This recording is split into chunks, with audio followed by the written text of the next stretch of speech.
Est-ce que le Paraguay est le nouveau Dubaï d'Amérique du Sud, avec d'énormes avantages fiscaux comme 0% d'impôt sur vos revenus provenant de l'étranger, 0% d'impôt sur vos plus-values et sur vos gains en crypto-monnaie, aucune obligation de vivre sur place pour rester résident fiscal et des gratte-ciels en construction dans toute la ville? Le Paraguay, ce petit pays d'Amérique du Sud, attire de plus en plus d'investisseurs, d'entrepreneurs, d'expatriés, et je vais vous montrer pourquoi dans cette vidéo. Pour commencer, les avantages fiscaux. Le Paraguay est un pays avec des avantages fiscaux très intéressants. Honnêtement, c'est difficile de faire mieux dans le monde. Ici, vous avez 0% d'impôt sur vos revenus provenant de l'étranger. Donc, si vous avez des revenus en ligne, que vous êtes trader ou que vos revenus proviennent tout simplement d'un autre pays que le Paraguay ou même proviennent d'une société située à l'étranger, comme par exemple une LLC américaine ou bien une LLP au Royaume-Uni, alors le Paraguay ne taxera pas vos revenus parce que pour le Paraguay, ce sont des revenus considérés comme provenant de l'étranger. Vous avez aussi 0% d'impôt sur vos gains, sur vos plus-values en crypto-monnaie. Ici, pas de flat tax, pas de normes, pas de réglementation sur les crypto-monnaies. Je sais, ça paraît dingue. Et vous n'êtes pas non plus obligé de rester vivre sur place au Paraguay pour maintenir votre statut de résident fiscal. Il n'y a pas de règle des 183 jours ici, alors qu'à Dubaï, à Malte, à Chypre, au Panama, vous avez un quota de jours à respecter pour pouvoir maintenir votre statut de résident fiscal. Au Paraguay, ce n'est pas le cas. Et pour ceux qui veulent créer une entreprise ici au Paraguay, vous serez taxé à hauteur de 10% sur vos bénéfices. Donc c'est vraiment très intéressant. Tout ça, c'est inscrit dans la loi paraguayenne. Donc fiscalement, c'est très intéressant. Par rapport à la France ou à l'Europe, ça change la vie et il y a très peu de pays qui proposent ça dans le monde. Deuxièmement, on va parler des projets immobiliers au Paraguay parce que ça bouge pas mal ici. Alors, je ne suis ni agent immobilier ni conseiller en investissement, mais ici à Asunción, la capitale du Paraguay, les gratte-ciels, les buildings, les immeubles poussent comme des champignons. Je le vois tous les jours ici à Asunción parce que je vis à Asunción. Regardez, ici, c'est une photo d'Asunción en 2005 et là, 20 ans plus tard, une photo au même endroit, mais cette fois-ci en 2025. Et vous pouvez voir qu'en 20 ans, il y a eu une transformation assez incroyable. On a l'impression d'être passé d'une petite ville à une véritable capitale en pleine expansion. Alors bien sûr, ce n'est pas Dubaï, c'est vrai, mais quand même, vous pouvez voir qu'en 20 ans, il y a eu pas mal de changements. Il y a de plus en plus de tours d'immeubles et de gratte-ciel en construction. Il y a des nouveaux centres commerciaux, des nouveaux restaurants, des rooftops avec des piscines et des bars, plein de nouveaux lieux modernes. Bref, ça s'accélère de plus en plus. Et pour info, rien qu'ici à Asunción, la capitale du Paraguay, le gouvernement a adopté presque 300 nouveaux projets de construction, donc c'est énorme. Je vous laisse imaginer à quoi ressemblera la ville dans 10 ans. D'ailleurs, parmi les projets qui sont en cours, c'est-à-dire les gratte-ciels qui sont déjà en cours de construction, c'est-à-dire que les chantiers ont déjà commencé, vous avez la tour Imperiale qui ressemblera à ça, qui fera 250 mètres de haut et 73 étages. Ce sera la 4e tour la plus haute d'Amérique latine et ce sera une tour résidentielle avec des appartements. Apparemment dans un style comme celui-ci, un style romain avec des arches, des statues, des fontaines. Donc c'est plutôt sympa. Elle sera bien sûr située dans le centre économique d'Asunción, proche des lieux modernes et son inauguration est prévue pour 2030. Ensuite, vous avez la tour Paseo 55 qui sera située presque en face de la tour Imperiale. Paseo 55, ce sera cette fois-ci une tour qui fera 212 mètres de haut avec 55 étages quand même. Pareil, ce sera une tour résidentielle avec des appartements qui sera connectée d'ailleurs au nouveau centre commercial, c'est-à-dire qu'il y aura un accès direct sans sortir dans la rue entre l'immeuble et le centre commercial et l'inauguration est prévue pour 2028. Ensuite, vous avez la Petra Tower située juste derrière la tour Imperiale, toujours dans la même zone, qui fera 172 mètres de haut quand même. Ce sera aussi une tour résidentielle moderne, mais par contre cette fois-ci, cette tour, ce gratte-ciel est pratiquement terminé. L'ouverture est prévue pour dans quelques mois. Et vous avez aussi les tours, les immeubles Civis 5 et Civis 6, qui seront 2 tours de 150 mètres de haut, résidentielles aussi, avec piscine, bar, salle de gym. Bref, toutes les tours que je viens de vous présenter auront des piscines, des bars et des salles de gym. Et ces 2 tours, Civis 5 et Civis 6, seront elles terminées d'ici 2028 apparemment. Donc le Paraguay se développe de plus en plus, ça s'accélère vraiment ici, ça construit de partout des immeubles, des centres commerciaux, des restaurants, des nouvelles tours, des projets immobiliers comme ceux que je viens de vous présenter, il y en a des dizaines actuellement à Asunción, pas aussi haut que ceux que je viens de vous montrer, mais quand je marche dans la rue ici à Asunción, je peux vous dire que je vois des grues de partout et il y a pas mal d'ouvriers qui arrivent en camion sur les chantiers, donc vraiment ça construit énormément parce que comme je vous l'ai dit, le gouvernement paraguayen a approuvé presque 300 nouveaux projets de construction, ce qui est assez énorme et ça rien qu'à Asunción. Et d'ailleurs, il n'y a pas que les immeubles et les gratte-ciels à Asunción qui sont en construction. Autour de la capitale, vous avez aussi des barrios cerrados. Les barrios cerrados, comme son nom l'indique en espagnol, ce sont des quartiers fermés, des résidences fermées. En gros, ce sont des résidences de luxe qui ressemblent à ça, avec des villas, des piscines, des terrains de tennis et des gardes tout autour de la résidence. Il y a plusieurs barrios cerrados en construction à Asunción et autour d'Asunción. Ascension et même dans d'autres villes en province. Donc ça bouge pas mal. Et ensuite, vous avez Encarnación, une ville de province qui se développe aussi plus lentement et où vous avez aussi quelques projets immobiliers en construction. Donc avec une fiscalité très avantageuse, des lois crypto-friendly, des infrastructures modernes et pratiquement 25 degrés toute l'année, on peut s'imaginer un Ascension, un Paraguay même en 2030 qui va devenir un gros hub économique d'Amérique du Sud. C'est pratiquement sûr. Le Paraguay est à 4 heures d'avion des plages du Brésil. En étant à Ascension, vous êtes aussi à 1 heure d'avion de Buenos Aires,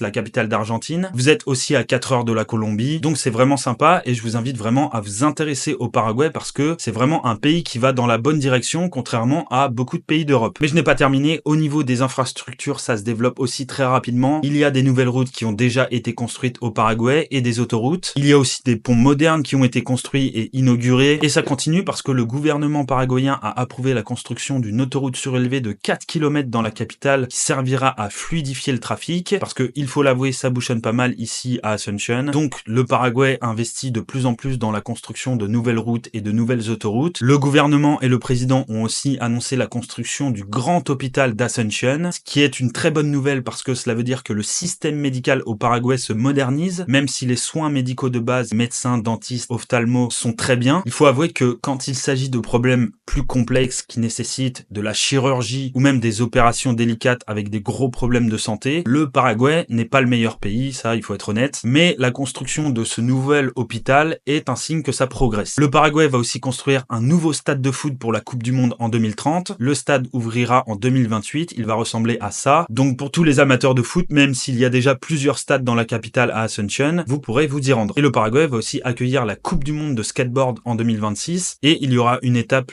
du rallye WRC au Paraguay cette année. Donc pas mal de choses. Ensuite, au niveau de la sécurité au Paraguay, est-ce que c'est dangereux? Je vais être direct. Non, ce n'est pas dangereux au Paraguay. La plupart des expatriés qui vivent ici vous diront la même chose. Le Paraguay est l'un des pays les plus sûrs d'Amérique latine et je tiens à dire que même si vous avez vu que l'indice de criminalité du Paraguay était supérieur à celui de la France, je trouve que le Paraguay reste moins dangereux que la France en 2025. Les expatriés qui vivent ici vous diront la même chose. Et c'est vraiment bizarre que la France soit encore dans le top 30 des pays les plus sûrs du monde quand on voit tout ce qui se passe en France. Donc les sondages et les classements qui disent que le Paraguay est plus dangereux que la France, je sais pas d'où ils tirent leurs informations, mais je n'ai jamais vu une seule agression ici au Paraguay, jamais une seule bagarre en sortie de boîte ou en sortie de bar, jamais de menaces dans la rue. Il n'y a pas non plus de gangs avec des cagoules et des fusils d'assaut si c'est ce que vous imaginez du Paraguay. Les seuls avec des fusils d'assaut et des cagoules, ce sont les policiers et les membres de l'armée. Mais mis à part ça, pour être honnête, Ascension, c'est moins dangereux que Marseille, que Paris ou que Nantes, par exemple. Le pire quartier d'Ascension est moins dangereux que le centre-ville de Nantes à 2 heures du mat. Je suis très sérieux. Par contre, oui, le Paraguay reste plus dangereux que Dubaï, ça c'est sûr, mais le Paraguay est moins dangereux que la France. Pour ce qui est du climat, comme à Dubaï, au Paraguay, ça chauffe. Ici, il y a 2 saisons, l'été et l'hiver. L'été où il fait 30 à 40 degrés pratiquement tous les jours pendant 4 à 5 mois, et l'hiver où il fait 20 à 30 degrés pratiquement tous les jours aussi. La différence avec Dubaï, c'est qu'ici, il pleut. Et oui, au Paraguay, il y a 80 à 100 jours de pluie par an, alors qu'à Dubaï, on est plutôt sur 5 à 10 jours de pluie par an, donc rien à voir. Mais de manière générale, il fait quand même beau pratiquement toute l'année au Paraguay. Il fait en moyenne 24 degrés. Et au niveau des paysages, alors oui, je sais, au Paraguay, il n'y a pas la mer, c'est vrai, mais à Dubaï, il n'y a pas de forêt. Au Paraguay, vous êtes entouré de végétation, de lacs, de rivières et de plaines, alors qu'à Dubaï, ce serait plutôt désert et sable chaud. Les deux sont bien, tout dépend de ce que vous cherchez. Maintenant, au niveau du coût de la vie et de la qualité de vie, je vais commencer par le coût de la vie. Bon, rien à voir avec Dubaï. Ici, à Ascension, la capitale du Paraguay, le coût de la vie est relativement bas. Pour vous donner des exemples, ici, à Ascension, un appartement avec 2 chambres dans l'un des meilleurs quartiers de la ville, avec piscine, salle de gym, etc. Ça va vous coûter entre 800 et 1000 euros par mois. Tout dépend de l'immeuble que vous choisissez. Vous pouvez même négocier les prix, alors qu'à Dubaï, vous le savez, vous allez rapidement vous retrouver avec des loyers à 3, 4, 5000 euros par mois. Et oui, je sais, même si la plupart des immeubles modernes ont des piscines, des salles de gym, des halls d'entrée avec des gardes, des services de nettoyage et de livraison, le Paraguay, ce n'est pas le même standing que Dubaï, je sais, mais il y a quand même des immeubles modernes au Paraguay et vous pouvez même louer des maisons, voire même des villas avec piscine, grand salon, garage, etc. Ensuite, au Paraguay, un point important, la bouffe est pas chère et de bonne qualité, que ce soit au restaurant ou au supermarché. Un dîner dans l'un des meilleurs restaurants de la ville, je dis bien l'un des meilleurs restaurants de la ville, ça va vous coûter ici au Paraguay entre 30 et 40 euros par personne, alors qu'à Dubaï, on va plutôt être sur du 100, 200, peut-être même 300 euros par personne pour un très bon restaurant, donc ça n'a rien à voir. Ensuite, dans les supermarchés au Paraguay, vous avez tout ce qu'il faut. Les rayons viande sont gigantesques pour les gros viandards. En plus, il y a de la viande de qualité parce que le Paraguay et l'Argentine sont reconnus dans le monde pour leur viande de qualité. Les rayons fruits et légumes sont aussi gigantesques. Vous avez vraiment un large choix de fruits et de légumes. Vous avez les rayons boulangerie et pâtisserie qui sont aussi énormes au Paraguay. Donc, vous pouvez facilement manger à l'européenne, voire même à la française au Paraguay. Et pour comparer avec Dubaï, ici, le prix d'un caddie au Paraguay dans les meilleurs supermarchés, ça va vous coûter entre 70 et 80 euros, alors qu'à Dubaï, ce sera beaucoup plus cher. Pour les transports, je vais la faire courte. Au Paraguay, une course en Uber pour complètement traverser la ville, ça va vous coûter entre 4 et 5 euros, donc vraiment c'est ridicule, alors qu'à Dubaï, ce sera plutôt 50 à 60 euros pour traverser la ville en Uber. Un point ensuite sur les banques au Paraguay. Déjà pour info, au Paraguay, les banques ne participent ni au CRS ni au FATCA. Le CRS, c'est tout simplement une règle internationale qui force les banques de plus de 100 pays comme la France, la Belgique et la Suisse à envoyer automatiquement les détails, les données de vos comptes bancaires au fisc de votre pays. Et le FATCA, c'est une loi américaine pour traquer les comptes des citoyens et des résidents fiscaux américains à l'étranger. Le Paraguay ne participe ni au CRS ni au FATCA. Donc ça signifie plus de confidentialité pour vos données bancaires ici au Paraguay et moins de stress. Il y a plusieurs banques que je vous recommande au Paraguay pour pouvoir retirer du cash, mais aussi pour pouvoir déposer du cash sur votre compte bancaire paraguayen. Les deux, c'est-à-dire qu'il y a des guichets automatiques ici qui vous permettent de déposer du cash en dollars ou en guarani pour pouvoir alimenter votre compte bancaire paraguayen. Et l'avantage, c'est que vous avez simplement à déposer le cash dans la machine et l'argent sera crédité en 2 secondes. Vous pourrez le vérifier sur votre application. Donc c'est vraiment bien. Parmi les meilleures banques, je vous mets la liste juste ici. Il y a vraiment beaucoup de banques au Paraguay. Vous avez d'abord Itaú qui est la première banque au Paraguay. Vous avez aussi Ueno Bank qui est une banque qui fait vraiment parler d'elle en ce moment, avec beaucoup d'agences un peu partout dans la ville à Asunción, avec des gardes armés dans chaque agence et le nom écrit en gros sur le plus grand centre commercial de la ville. Donc c'est vraiment une banque qui est sérieuse. Et ensuite vous avez d'autres banques, Sud-Améris, Continental, etc. Un petit point sur la démographie maintenant, qui est un point que pratiquement personne n'aborde. Pourtant ça me semble important quand on choisit un pays d'expatriation. La démographie, c'est vraiment très important. Il y a environ 7 millions d'habitants en 2025 au Paraguay et l'âge médian est de 27 ans. Et petite info, il y a seulement 0,3% d'expatriés occidentaux au Paraguay, soit environ 10 à 20 000 expatriés occidentaux, je précise, au Paraguay, alors que pour Dubaï, c'est complètement différent. Il y a environ 3,9 millions d'habitants. Je parle de Dubaï, la ville de Dubaï spécifiquement. 70% de la population sont des hommes à Dubaï et seulement 30% sont des femmes. Parmi les 70% d'hommes à Dubaï, la plupart sont des immigrés ou des riches expatriés. Et pour les 30% de femmes